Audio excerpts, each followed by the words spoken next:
Je veux encore ajouter à cela que je ne veux pas avoir reproché à ceux qui, par méconnaissance ou par contrainte, se contentent de l'élément du pain, de n'avoir pas joui de Christ. Car s'ils ont cru que Jésus-Christ est leur salut, ils ont trouvé leur salut dans la foi, même s'ils étaient privés de l'un des deux éléments. Mais je ne peux pas excuser le sacrilège et le péché de ceux qui ont retiré l'élément du sang au commun des humains, eux qui ont été véritablement très sacrilèges en retirant l'élément du sang à ces laïcs, alors que, comme déjà démontré, on ne doit rien ajouter à la parole de Dieu, ni rien en retrancher. Cependant, je ne sais pas exactement quand ces trouvailles sont apparues. Premièrement, ceci, après que Rome se soit mise à imposer à toute la chrétienté sa loi, son ordre et ses consignes, elle n'a pas cessé de soumettre anxieusement la chrétienté à ses usages, ce qui est évident dans tous ses rescrits, c'est-à-dire ses réponses.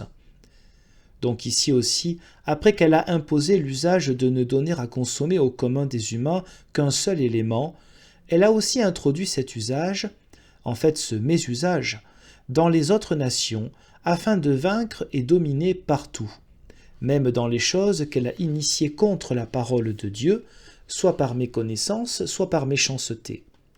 Deuxièmement, je ne sais pas si les faux spirituels ont voulu contribuer ainsi à ce que la messe soit un sacrifice dans l'espoir que l'homme ingénu, voyant les prétendus spirituels consommer le sang, mais n'en buvant pas lui-même, croit d'autant plus que la messe est un sacrifice. Car nul est l'argument qu'ils avancent communément que cet élément serait refusé parce qu'on ne pourrait pas distribuer le sang aussi soigneusement et sans laisser tomber de gouttes que le pain. Car si les accidentia, comme ils disent, sont sine subiecto, le corps et le sang de Christ peuvent tomber n'importe où, et ce qui tombe n'est que des accidentia. Vois comme leur doctrine est bien fondée. De plus, on pourrait traiter l'élément du sang avec une vaisselle si bien adaptée que rien ne s'en trouverait avili. Marc raconte cet épisode au chapitre 14, versets 22 à 24, « Et lorsqu'il mangeait, Jésus a pris le pain, a loué Dieu et l'a rompu, c'est-à-dire l'a réparti. Il le leur a donné et a dit, « Prenez, mangez, ceci est mon corps. » Et lorsqu'il eut pris la coupe et dit merci, il la leur a donnée et tous en ont bu, remarque encore une fois tous, et il leur a dit, « Ceci est mon sang, le sang du Nouveau Testament ou Alliance, qui est versé pour la multitude. » Ces paroles peuvent ne pas donner lieu à davantage de discussion. À son tour, Luc 22, 19 à 20, « Et lorsqu'il a pris le pain, il a dit merci, il a rompu et le leur a donné en disant, « Ceci est mon corps qui est donné pour vous, faites ceci en mémoire de moi. » De même, il a aussi pris la coupe à la fin du repas en disant, « La coupe est le Nouveau Testament en mon sang qui est versé pour vous. » Examine ici d'abord les paroles sur le sang. Il dit la coupe, mais entend la boisson qui s'y trouve. Et le Nouveau Testament dans mon sang. C'est une particularité des Hébreux de dire « dans », là où en allemand nous disons « avec » ou « par ». Là où ils disent « dans une main puissante », nous disons « avec une main puissante » ou « par une main puissante ». Donc ici, quand Luc cite les paroles de Christ, il le fait à la manière hébraïque et elles ont ce sens. La boisson est le Nouveau Testament ou Alliance qui est scellé par mon sang qui est versé pour vous, ou qui a sa force et son fondement dans mon sang qui est versé pour vous. Ici, tu entends premièrement que la rédemption est attribuée au sang et qu'elle est liée à la mort et à la souffrance de Christ. C'est pourquoi l'élément du sang doit d'autant moins être retiré aux laïcs. Deuxièmement, que la rédemption est réalisée et accomplie dans la souffrance et l'effusion de sang du fait que Christ dit que son testament est scellé par son sang qui est versé pour nous. Ainsi, nous comprenons bien que, quand le sang fut versé, le testament fut scellé. Mais comme il n'est pas versé de notre temps, la messe n'est pas non plus un sacrifice, mais une remémoration et un renouvellement de ce que Christ, ayant versé son sang une seule fois, a fait de salutaire pour nous dans l'éternité. Donc, selon les attestations si fortes de l'Écriture, il reste que, puisque le saint repas de l'âme n'est pas un sacrifice, il est une remémoration et un renouvellement de ce qui, ayant eu lieu une seule fois, est efficace pour l'éternité, est suffisamment précieux pour satisfaire la justice de Dieu pour notre péché. La preuve s'en trouve dans les propres paroles de Christ que nous avons entendues précédemment en Luc 22, verset 19. « Faites ceci en mémoire de moi. » Si Christ avait voulu faire de ce repas, de son corps et de son sang un sacrifice, il aurait très bien pu dire « Offrez-moi cela en sacrifice ». Mais il dit « Faites ceci en mémoire de moi », c'est-à-dire « Faites ceci entre vous », de telle sorte que vous mangiez et buviez mon corps et mon sang en mémoire de moi, c'est-à-dire que vous renouveliez par ce rappel le bienfait que je vous ai attesté. Cette pensée nous devient encore plus claire si nous écoutons les paroles de Paul. Il dit en 1 Corinthiens 11, versets 23 à 26, « Je vous ai transmis ce que j'ai reçu, c'est-à-dire appris du Seigneur, à savoir que Jésus le Seigneur, dans la nuit où il fut livré, a pris le pain et après avoir dit merci, l'a rompu et dit, « Prenez, mangez, ceci est mon corps qui est rompu pour vous. Faites ceci en mémoire de moi. » De même, entendez, il a pris la coupe après qu'on eut mangé de nuit, disant « Cette coupe, c'est-à-dire boisson, est le Nouveau Testament en mon sang. Faites ceci toutes les fois que vous en boirez en mémoire de moi. Car aussi souvent que vous mangerez ce pain et boirez cette boisson, vous annoncerez la mort du Seigneur jusqu'à ce qu'il vienne de nouveau. » Avant toute chose, je dis que celui qui comprendra correctement ces paroles de Paul va trouver combien on a agi de manière non valable et sacrilège avec le peuple des chrétiens en lui retirant l'élément du sang, alors que Paul dit « Aussi souvent que vous mangerez ce pain et boirez cette boisson, etc. » Car Paul a lié les deux choses, comme aussi Christ le lui a enseigné. Par conséquent, il rend la remémoration très claire à propos de la boisson. Car aussi souvent, dit-il, que vous mangerez le pain et boirez cette boisson, vous annoncerez la mort du Seigneur jusqu'à ce qu'il vienne de nouveau. Par ces mots, il ne veut rien dire d'autre que, aussi souvent que nous goûterons sa chair et son sang, nous devons aussi rappeler quelle grande paix et quel repos Christ a procuré et communiqué à nos pauvres âmes par sa mort, et nous devons annoncer un tel bienfait, c'est-à-dire louer, exulter et témoigner auprès des humains jusqu'au dernier jour. Regarde, ici Paul souligne particulièrement la remémoration qui n'est en fait rien d'autre qu'une action de grâce intérieure pour le bienfait et la remémoration de sa souffrance obéissante pour nous réconcilier avec Dieu. Ce qui sans doute rend si heureux l'homme croyant qu'il ne peut pas annoncer et glorifier le bienfait de Dieu autant qu'il le faudrait. Cela doit aussi avoir lieu jusqu'à ce que Christ revienne au dernier jour, de telle sorte donc que ce ne soit rien d'autre qu'une remémoration de ce qui a eu lieu une seule fois, et que ce soit la remémoration de la souffrance de Christ, de combien il nous a été salutaire et le sera toujours. Si c'est donc une remémoration, ce ne peut pas être un sacrifice, car un sacrifice n'est pas une remémoration. Christ cependant n'intervient pas, Paul non plus. Ainsi la célébration de ce repas est maintenant une remémoration et non un sacrifice. C'est pourquoi depuis quelques années, j'ai appelé le fait de goûter ce repas une remémoration de la souffrance de Christ et non un sacrifice. Mais depuis quelque temps, Martin Luther a appelé ce repas un testament, un nom auquel je veux volontiers céder la place, car il l'a nommé d'après sa nature et sa propriété, et je l'ai nommé d'après l'usage et sa célébration. Il n'y a pas de contradiction entre ces deux noms, car Christ les a utilisés tous les deux. De même aussi Paul. Comprends donc ceci. Le sang et la mort de Christ sont ce en quoi le testament nouveau et éternel a son fondement. Donc ce que tous ceux qui veulent être les amis et enfants de Dieu ne peuvent devenir que par le sang de Christ. Dès qu'ils croient que Christ nous a rachetés et purifiés par sa souffrance et son sang, ils sont dès lors enfants de Dieu, car c'est le legs ou testament que Christ a scellé par son propre sang. Le nom testament indique donc la nature, la particularité et l'essence du corps et du sang du Christ. C'est pourquoi je mets ma désignation en retrait. Mais le mot remémoration tient son nom de la manière dont nous célébrons quand, mangeant et buvant le sang et le corps qui sont un testament de Christ, nous le faisons pour nous ressouvenir de ce qui n'a été fait qu'une seule fois. Et j'ai appelé cela, d'après la parole de Dieu, une remémoration parce que j'ai ainsi réfuté l'idée de ceux qui en font un sacrifice. Une comparaison. Ce qu'on hérite habituellement de quelqu'un d'autre s'appelle bien ou possession.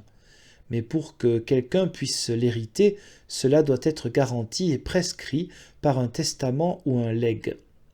L'héritage n'est alors rien d'autre qu'une prise de possession et une jouissance de ce qui lui a été une fois attribué et attesté si expressément. Ici, le corps et le sang de Christ sont le bien qui a fait de nous, qui sommes mauvais, le bien et les enfants de Dieu. Pour attester cela, Christ a dit lui-même dans ses propres termes que ce testament et legs sera instauré par son sang. Et comme charte de son intention, il nous a donné ce testament à manger et à boire, et ordonné que, prenant et goûtant, on le fasse en souvenir de lui. Finalement, le fait de goûter et de prendre ce testament n'est rien d'autre qu'une remémoration de ce qui a eu lieu une seule fois. Donc en prenant et goûtant le bien de ce testament, nous ne faisons rien d'autre que croire fermement que Jésus-Christ, l'innocent et le juste, offert en sacrifice et mort une seule fois pour nous, pauvres pécheurs, a racheté notre péché devant Dieu et a payé pour lui pour l'éternité, et que, comme garantie, il a donné à manger sa propre chair et son sang, si bien que, chaque fois que nous avons part à ce repas, nous annonçons la mort, c'est-à-dire la rédemption et le sacrifice de Christ, et nous le remercions, lui notre salut, mort une seule fois, d'avoir agi et attesté avec tant de bienveillance. C'est pourquoi tous ceux qui croient que Jésus-Christ est notre gage et notre rançon doivent se rendre à cette table, même s'ils sont de grands pécheurs, car s'ils ont la foi définie maintenant et souvent, ils ne doivent plus être appelés pécheurs, mais fils de Dieu. Car Dieu est et reste en celui qui confesse que Jésus est Christ, c'est-à-dire en celui qui reconnaît que Jésus est le Sauveur ou un de Dieu, car il est né de Dieu, c'est-à-dire que l'Esprit de Dieu l'a enseigné à cet égard. 1 Jean 5, verset 1. Cette nourriture est donnée aux pauvres pécheurs pour leur salut et non pour leur damnation. Mais ici, les papistes contestent et abusent des paroles de Paul, qui dit en 1 Corinthiens 11, verset 27, « Celui qui mangera ce pain et boira ce breuvage indignement sera coupable envers le sang et le corps du Seigneur. » Ils répliquent en effet, « Tu vois bien que personne ne peut y aller s'il n'en est pas digne. » Paul lui-même le dit. Et si tu demandes, « Comment doit-on en devenir digne ?» Ils répondent, on doit s'être repenti et s'être confessé et être sans aucun péché mortel. Vois comme ces humains sont dans l'erreur, eux qui ne croient pas la parole de Dieu et ne comprennent pas l'Écriture. Si personne ne devait se rendre à la table, sauf celui qui serait sans péché, aucun homme ne vivrait de manière à pouvoir y aller, car personne n'est sans péché. Et si nous disons que nous sommes sans péché, nous nous égarons nous-mêmes et la vérité n'est pas en nous. 1 Jean 1, 8. Comme personne n'est sans péché, comment quelqu'un pourrait-il se rendre dignement à la table si donc tu prends dignement pour sans péché? C'est pourquoi indignement ne signifie pas ici avec péché, comme tu voudrais le comprendre, mais cela signifie quelque chose comme inadapté à l'idée du Seigneur, c'est-à-dire si quelqu'un se rend à la table dans une intention différente de celle du Seigneur. C'est pourquoi les anciens ont lu « Qui mangera et boira indignement envers Dieu, c'est-à-dire ne mangera et ne boira pas comme Dieu l'a institué, celui-là sera coupable envers le corps et le sang de Christ. » Paul dit ces paroles dans l'idée qu'il y avait des gens, qu'il a aussi signalés précédemment en 1 Corinthiens 10, 14 à 22, et ici au chapitre 11, et qui pensaient être libres de manger et participer au sacrifice des idoles, ce que Paul en revanche n'a pas du tout autorisé, disant en 1 Corinthiens 10, 21, « Vous ne pouvez pas à la fois boire à la coupe de Dieu et à la coupe des démons. Vous ne pouvez pas participer à la table et au repas du Seigneur et au repas des démons. En effet, en allant à la table de Dieu, ils festoyaient comme s'ils étaient à un festin ou banquet des idoles, ce que Paul, au chapitre 11, n'entendait bien sûr pas leur permettre. Au vu de ces deux profanations, tout borgne peut aisément voir que ce mot de Paul, indignement, doit être pris au sens de maladroitement ou inconvenablement, et non comme on l'entend d'ordinaire, donc que le sens en est « celui qui mangera ce pain et boira ce breuvage indignement », c'est-à-dire en ne tenant pas la nourriture et le repas en plus haute considération que si c'était l'orgie d'un sacrifice aux idoles, ou bien celui qui veut parallèlement manger et boire les éléments du sacrifice aux idoles est coupable envers la chair et le sang de Christ. Il est indubitablement parce qu'il ne fait pas de différence entre le repas des idoles et le corps et sang de Christ. C'est pourquoi Paul ajoute dans le même passage « Mais l'homme doit s'éprouver lui-même », c'est-à-dire qu'avant de prendre part à ce repas, il doit se rappeler à lui-même ce qu'il pense de ce repas, s'il a la juste foi que ce repas exige, et c'est ensuite qu'il doit manger et boire. Car celui qui mange et boit indignement, c'est-à-dire sans la juste foi et le juste enseignement, mange et boit pour sa propre condamnation, parce qu'il ne discerne pas le corps de Christ. 1 Corinthiens 11, 28-29. Vois, ici le petit mot « discerne » signale que la convenance tient à ce qu'on distingue correctement la nourriture, Christ, des autres nourritures, et qu'on ne la tient pas pour peu importante. Nous devenons donc convenables, selon la volonté du Seigneur, si nous distinguons et reconnaissons le fondement, l'essence, la force et l'usage de ce repas, selon l'intention du Seigneur. Ce qui en résulte est pour chacun facile à comprendre en fonction de ce qui précède. Cependant, comme ceux qui négligent de lire l'Écriture dans sa cohérence tirent ces paroles de Paul à leur avantage, ils ont tellement tourmenté les consciences pieuses et en mal de consolation qu'elles étaient effrayées de participer à ce repas salutaire comme si elles y mangeaient la mort. Et je suis émerveillé qu'ils soient allés ceux qui enseignaient donc cela. S'ils se sont considérés comme justes et innocents, ils se sont trompés eux-mêmes, comme indiqué plus haut en 1 Jean 1,8, et ils ne sont alors pas de ces hypocrites qui sont pour Dieu le plus haïssable des peuples. S'ils se sont en revanche considérés eux-mêmes comme des pécheurs, et ont su à cet égard que le repas est une consolation pour l'âme, même s'ils étaient pécheurs, et s'y sont rendus avec une heureuse consolation, quels grands assassins de l'âme sont-ils donc pour n'avoir pas indiqué une telle consolation à tous les humains? S'ils ont cependant réellement cru comme ils l'ont enseigné, et ont su être eux-mêmes pécheurs et n'être jamais sans péché, et s'ils ont néanmoins pris part au repas, qu'ont-ils donc été sinon de grands et désespérés fumistes? Je parle amèrement, c'est vrai, mais comment puis-je céder du terrain aux papistes impies qui combattent avec tant de fureur la vérité, alors qu'ils ne peuvent se soustraire à ces 3 règles et se démènent avec leur sournoiserie comme un cheval indocile?